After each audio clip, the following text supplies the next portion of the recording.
En el vídeo de hoy vamos a analizar a Portland Trail Blazers y cómo es posible que un equipo pasase de las finales de conferencia a prácticamente no entrar en playoffs. Así que, ¡vamos al lío!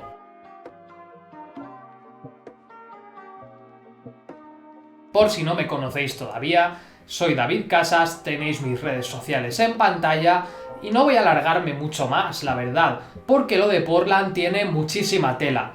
Pero si os parece, antes de lanzarnos a hablar de jugadores concretos, o de problemas, o de cosas que podrían cambiar, vamos a hacer un pequeño resumen general porque hace un mes que no tenemos NBA y es bastante comprensible que alguien no se acuerde de cómo estaban las cosas. Portland estaban en novena posición con un récord de 29 victorias y 37 derrotas a 3,5 partidos de Memphis. Eran un equipo top 10 en ataque con 112 puntos por noche, pero top 27 en defensa, encajando 113,6 puntos. El problema de Portland es que había ciertos aspectos en los que, todo perfecto, véase la propia anotación, lo buenos que eran en ataque, los rebotes y a veces incluso otras facetas del juego. El problema venía cuando sumábamos una muy mala defensa con ser el equipo que menos asiste de toda la NBA y que más pérdidas comete, estando en el top 5.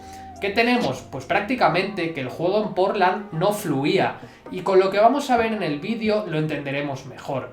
Pero especialmente, y ya podemos imaginar, que son un equipo que dependen en exceso de Lillard y de sus grandes estrellas. Además, el equipo era uno de los que más dependían de empujones, de rachas o de momentos de forma, llamadlo como queráis. Era un equipo que perfectamente podía encadenar 5 victorias para después perder 5 partidos seguidos. Y luego, otra de lo mismo, 5 victorias y otros 4 derrotas, ¿por qué no? Un equipo muy irregular, un equipo con muchos problemas. Y al final es lo que tiene la NBA, que puede ser muy bueno una noche, muy malo otra, y se va a equilibrar. Vas a ser un equipo que se quede en media tabla o incluso fuera de playoffs, como ha sido el caso. Pero vamos a intentar volver al principio, ver dónde han estado los problemas, y para ello vamos a entrar en la primera sección del vídeo, que no es otra cosa que la construcción de la plantilla. Una plantilla en la que en verano se tomaron muy malas decisiones. Tenemos las salidas de jugadores importantes como Aminu, que era un titular clarísimo, Harkless, también titular, Turner, un jugador de rol, o Seth Curry, otro jugador de rol muy importante. Y a cambio llegó Zonja, llegó Tolliver, llegó Pau Gasol, llegó Bazemore, y en definitiva son jugadores que, oye, malos no son, pero si comparamos con lo que había antes es una pérdida, es perder nivel, perder talento, perder jugadores acostumbrados a la franquicia, que además salieron gratis, fueron traspasados por un precio que no merecía la pena. Lo que es el balance, traspasados, llegadas, es malo, directamente, es malo, perdieron mucho. Además, a esto hay que sumar la llegada de Whiteside, un jugador muy cuestionado en Miami y que al final la gente pues sí que es verdad que tenía en aprecio, pero realmente tampoco es tan bueno, ponía muchos números, eso sí que es verdad, en defensa es un desastre y sobre todo tiene unos problemas muy graves de concentración. Whiteside es un tío que puede defender muy bien si le apetece. El problema es que hay días que no le apetece y cuando sucede esto tienes pues jugadas defensivas que han dado vergüenza de ver al jugador rival y apartarse, hacerle un camino, dejarle pasar directamente rollo, mira, mi canasta está aquí, toma, métela, por favor, te lo pido. Es un jugador que además tiene mucho ego. A poco que rebusquéis en internet, en redes sociales o en noticias, vais a encontrar declaraciones como que es el mejor defensor de la liga, o declaraciones diciendo que de él depende Portland, que es una locura. Al final es un jugador con un ego desmedido, con talento, hay que aceptarlo, pero con un ego desmedido, y eso le pierde completamente. Por otro lado, Portland cayó en la vieja trampa de traspasar por Ariza, un jugador que desde que prácticamente salió de Houston Rockets, donde tenía un rol muy concreto y muy bien aplicado, no ha sido nada, ha sido un jugador que ha pasado sin pena ni gloria. Además, se está haciendo mayor, cada vez defiende peor y anota menos. Es un jugador por el que prácticamente hoy, en pleno 2020, no merece la pena apostar. Portland lo intentó porque necesitaban un alero, algo de lo que después hablaremos, y no le salió bien la jugada, no pasa nada por admitirlo.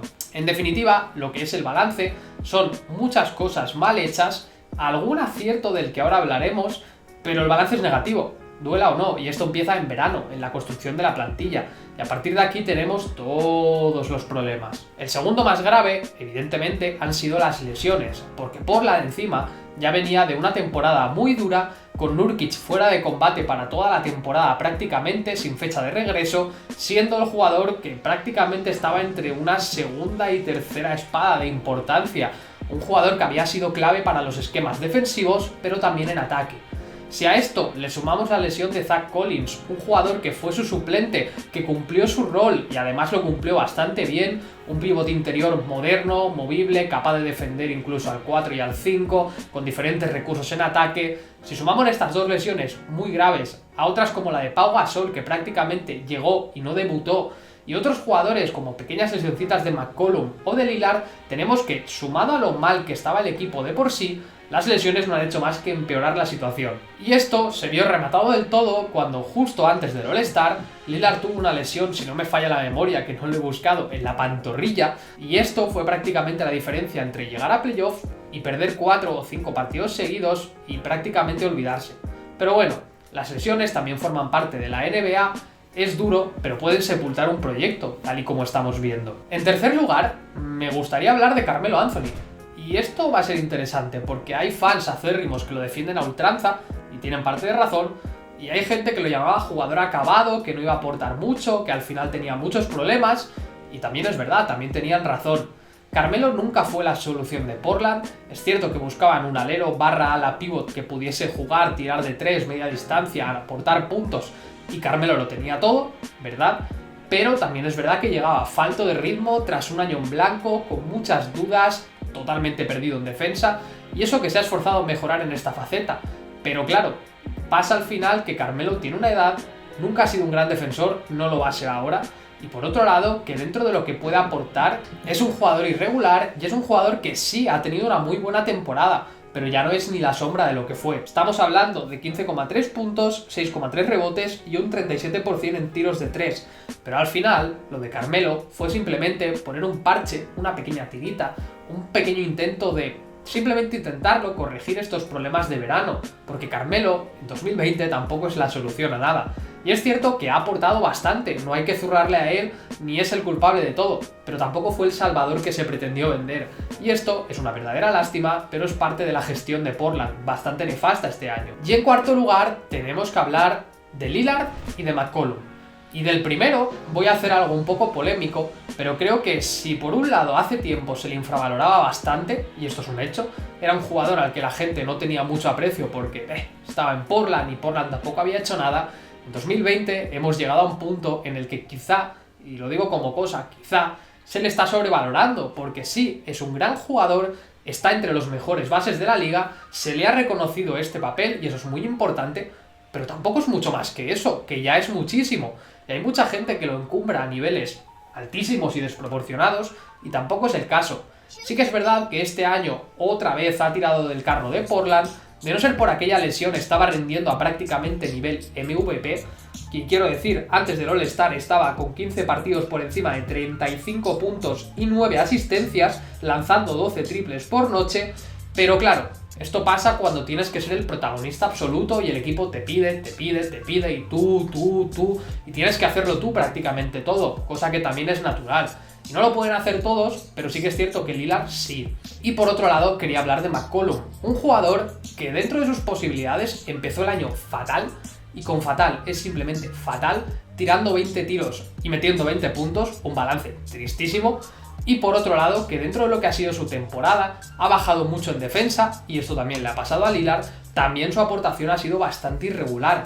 Un jugador que tiene noches de 30 puntos y noches de 10, y eso para una segunda espada no se puede tolerar. Así que Lillard ha sido un aspecto positivo, pero CJ McCollum no tanto. Y vamos a ir con el quinto punto, y son los jóvenes, porque si hay una buena noticia en Portland dentro de todo lo que es este desastre, son los chavales, los jovencitos, los que son el futuro de la liga.